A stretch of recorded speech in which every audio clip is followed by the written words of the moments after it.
When my wife told me she wanted luxury, she didn't raise her voice. She didn't scream or cry.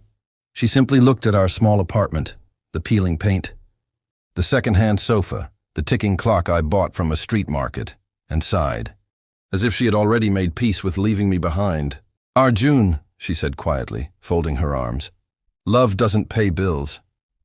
That sentence shattered 5 years of marriage. I still remember the night I proposed to her. We were young, sitting on the rooftop of my parents' old house, the city lights flickering like fireflies. I didn't have money, but I had dreams. She smiled then, holding my hands, promising we'd build everything together. Now, standing in the living room we built with sacrifice, she wouldn't even meet my eyes. "You knew who I was when you married me," I replied, trying to keep my voice steady. "I'm working day and night. Promotions take time." She laughed, soft, bitter, cruel. "Time?" she said. "I've already wasted my best years waiting." That was the moment I realized she wasn't tired of struggle. She was tired of me. A love measured in brands. Her name was Mira, beautiful, ambitious, admired wherever she went. On social media, her friends traveled first class, wore designer dresses, dined in restaurants with crystal chandeliers. Mira scrolled through those pictures every night, her silence louder than words. I worked as a mid-level operations manager in a logistics firm. Honest work. Stable income. No shortcuts. But stability wasn't luxury. One evening she placed her phone in front of me. On the screen was a penthouse overlooking the sea. "This," she said, tapping the screen, "is the life I deserve." I looked at the price and felt my chest tighten. That's not realistic. Not right now. She stared at me like I had insulted her. "You're always saying not now. When will now come, Arjun? When I'm old?" Her disappointment turned into resentment. Resentment into contempt. She stopped waiting for me to come home. Stopped cooking. Stopped asking how my day went. And then one night, she said the words that destroyed what little hope I had left. "I've met someone," she said calmly. "He understands my standards." The rejection. He was a real estate developer, older, rich, everything I wasn't. "I'm not cheating," she added quickly. "I'm choosing a better future." Better. That word burned. "So that's it?" I asked. 5 years and gone?" She nodded. "I can't live a small life anymore." She packed her bags that night. No tears, no apologies. Just the sound of a zipper closing the chapter of my life. Before leaving, she paused at the door. "You're a good man, Arjun," she said softly. "Just not enough." The door closed, and I stood there, surrounded by memories that suddenly felt like lies. Rock bottom. The weeks that followed were brutal. I lost weight. I stopped sleeping. Every street reminded me of her laughter, every restaurant of broken promises. Divorce papers arrived faster than I expected. She had already moved into a luxury apartment. Her social media glowed with champagne glasses, sunset balconies, designer heels. People congratulated her. No one asked about me. My family worried. Friends offered empty comfort. "Move on," they said. She wasn't worth it.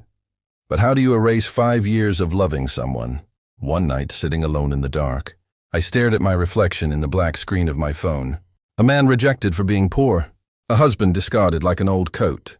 That night, something inside me broke, and something else was born. The silent decision. I didn't cry anymore. Instead, I made a promise to myself. I will never be weak again. I remembered something my late father once told me. The world respects results, not excuses. I stopped chasing comfort and started chasing mastery.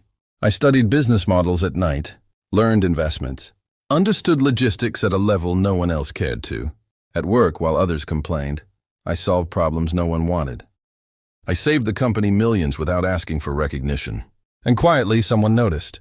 The founder of the company, a sharp-eyed man who spoke little, started calling me into meetings, meant for senior executives. "You think differently," he told me once. "Why?" I smiled politely.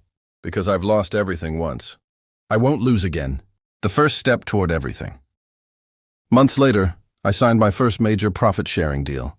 Not millions, not yet, but enough to remind me of something important. Luxury wasn't a dream. It was a calculation.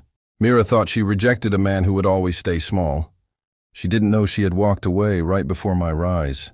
And someday, when I owned the life she dreamed of, I wouldn't need revenge. Because success would speak louder than any words. Chapter 2. The Day I Was No Longer Enough. The apartment felt emptier after she left, even though nothing physical had changed. Her perfume still lingered faintly in the air, mocking me with memories of better days. I sat on the edge of the bed long after the door closed, staring at the place where she used to sleep, replaying her words again and again. "I don't hate you," she had said calmly. "I'm just tired of living like this." Like this, as if the years I worked overtime, skipped meals, and walked home instead of taking transport meant nothing.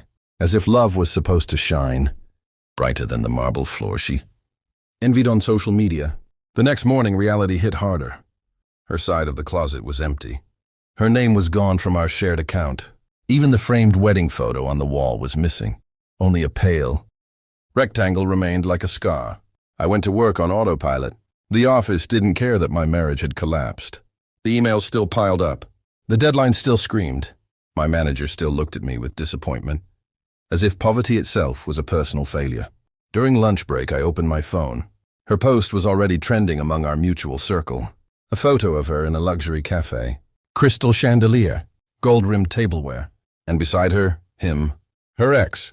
The man who once mocked me openly, who used to say, "Love doesn't pay bills, brother." The caption burned into my chest. "Sometimes you have to choose the life you deserve." Comments flooded in. "So proud of you. You finally chose right." Queen energy. No one asked about me. No one cared who she left behind. That night I didn't cry. I sat at my desk instead, opening old notebooks, ideas I once shelved because they were too risky. Business plans. Skill maps. Courses I had bookmarked but never enrolled in because money was tight. For the first time, I wasn't trying to impress anyone. I wasn't trying to save a marriage that didn't want saving. I was doing this for myself. Days turned into weeks. I worked my job by day and studied by night. Finance, systems, management, investment structures. I learned what rich people actually valued. Not brands, but leverage. Meanwhile, her life looked perfect online. Luxury dinners, weekend trips, designer bags. But something about her smile felt forced. One evening, I ran into her by accident. She didn't expect to see me. I was in worn clothes, holding groceries. She stood beside a black luxury car, dressed flawlessly. Her ex wrapped an arm around her waist possessively. She looked at me, hesitation flashing in her eyes. "You look tired," she said. I smiled calmly. "Working on something important." Her ex laughed. "Still dreaming, huh?" I didn't argue. I didn't explain. Because some transformations are silent. As I walked away, I felt it clearly for the first time. She didn't reject me because I lacked money. She rejected me because I hadn't become dangerous enough yet. And that was about to change. Chapter 3. The first step into power. Success never arrives loudly. It comes quietly when no one is watching. 3 months after she left, my life looked the same from the outside. Same job, same apartment, same routine. Anyone passing by would assume I was still the man she walked away from. They would be wrong. Every night after finishing my shift, I sat in front of my screen, analyzing numbers the way others analyzed gossip. I tracked markets, studied patterns, learned how money moves, not how it shines. That was the difference between us. She chased luxury. I studied ownership. My first opportunity came unexpectedly. A senior colleague, one who rarely spoke, noticed my reports. Noticed how I questioned systems instead of following them blindly. One evening, he asked me to stay back. "You think like an owner," he said, "but you're working like an employee." Those words stayed with me. A week later, he introduced me to a small investment circle. No flashy suits, no loud promises, just people who understood patience. I didn't talk much that night. I listened. And when I finally spoke, the room went silent. I didn't pitch dreams. I presented numbers. One of them leaned back and smiled. "Interesting. Very interesting." That night I walked home under the streetlights. Heart pounding, not with fear, but with clarity. For the first time in my life, someone saw value in me. Meanwhile, her life kept sparkling online. New apartment, overseas trips, luxury dinners. But now something had changed. She started watching my stories, not liking them, just watching. At first I thought it was coincidence. Then she messaged, "Hope you're doing okay." No apology, no regret, just curiosity. I replied politely, nothing more. Because while she was busy enjoying what money bought, I was learning how money obeyed. Weeks later, my first deal closed. Not big enough to be news, not flashy enough to post. But enough to change everything. I paid off a debt that had haunted me for years. Bought new clothes, not designer, but sharp, clean, confident. I walked differently. Spoke differently. Even my manager noticed. "You seem different," he said. I smiled. "I am." The next time I saw her was at a social event. She arrived late, laughter loud, dress flawless. But when her eyes found me across the room, her smile froze. I wasn't supposed to look like this. I wasn't supposed to stand tall. I wasn't supposed to be calm. Her ex noticed too. His hand tightened around her waist, insecurity flashing across his face. And in that moment, I understood something powerful. She didn't regret leaving me. She regretted underestimating me. And this was only the beginning. Chapter 4. When luxury starts to feel empty. Luxury loses its shine when it stops being yours. From the outside, her life still looked perfect. Designer bags, weekend getaways, expensive dinners captured in flawless photos. But behind every picture was a silence she couldn't post. The man she chose, the one with money, connections and status, was rarely home. When he was distracted. Calls during dinner, meetings during holidays, messages answered with impatience. She had wanted a rich life. She hadn't expected a lonely one. Meanwhile, my world was expanding quietly. The investment circle grew. Bigger rooms, bigger numbers, bigger decisions. I was invited into conversations where my opinion mattered. For the first time, people listened when I spoke. Not because of who I was with, but because of what I knew. One evening, my phone buzzed. Her name. "I didn't know you were into business," she texted. I stared at the message for a moment before replying. "People change." That was all. She didn't respond for hours. That night, she argued with him. Not about money, not about cheating, about respect. He dismissed her concerns with a laugh. "You wanted this life," he said, "so enjoy it." Those words echoed in her mind long after he fell asleep. Days later, we ran into each other again, this time unexpectedly. A cafe, midday, quiet. She froze when she saw me. I stood to greet her, calm, polite, controlled. "You look different," she said. "So do you," I replied. She asked questions. Too many, about my work, my plans, my future. Questions she never asked when we were together. And suddenly it hit her. She had loved the idea of success, but she had walked away from the man becoming successful. Her hands trembled slightly as she held her cup. "What if things had been different?" she asked softly. I smiled, not cruelly, not kindly. "They are different." That night, she went home to a house filled with expensive furniture and emotional emptiness. And for the first time since she left me, luxury didn't feel like winning. It felt like a cage. Chapter 5. When regret turns into fear. Regret doesn't arrive loudly. It creeps in quietly, between sleepless nights, unanswered messages, and the growing realization that the life you chose no longer feels safe. Her relationship was unraveling. The man she left me for had started changing. He was colder now, short-tempered. The affection that once felt effortless had turned conditional. "You're acting distant," she told him one night.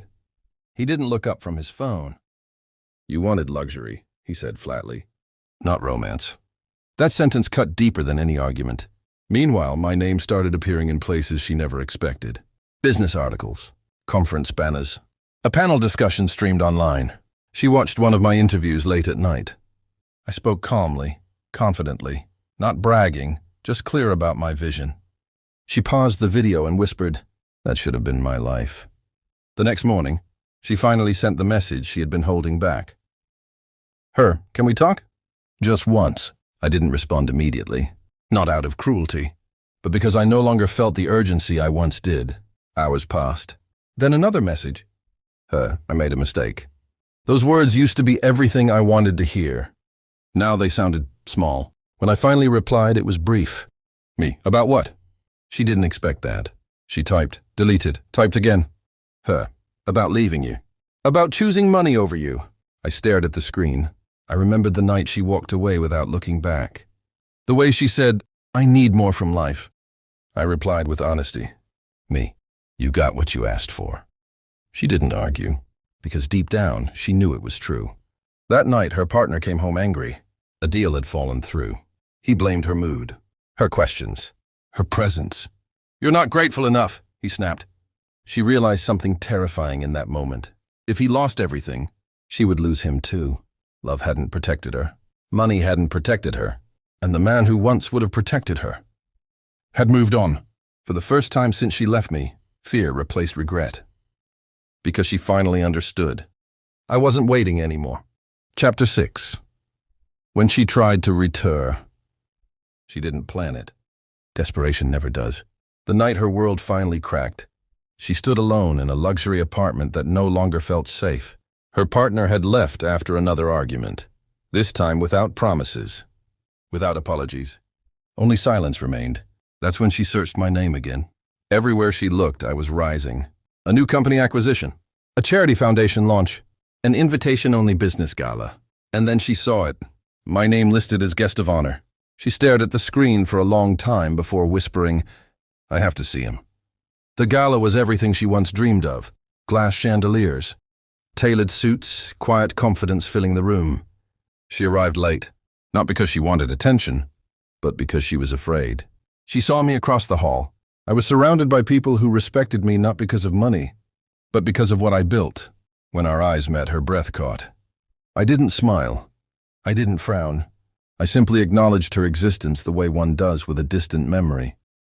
She walked toward me, hands trembling slightly. "You look different," she said. "So do you," I replied calmly. She tried to laugh, failed. "I didn't know you'd become this," she said softly. "If I had—" I raised my hand gently, stopping her mid-sentence. "This isn't about what you didn't know," I said. "It's about what you chose." Her eyes filled with tears. "I thought I needed luxury to be happy," she whispered. "But I was wrong. I miss us." I looked at her not with anger, not with bitterness. With clarity. "The version of me you miss," I said quietly, "doesn't exist anymore." Her face collapsed. Around us, conversations continued. Music played. Life moved on. But her world froze. She reached for my hand. I stepped back. "I hope you find peace," I said. "But it won't be with me." Then I turned away. Not to punish her, but because I finally understood my worth. Behind me, she stood alone in a room full of people, realizing too late that luxury without loyalty is just a cage. Chapter 7. The life she couldn't buy. Months passed.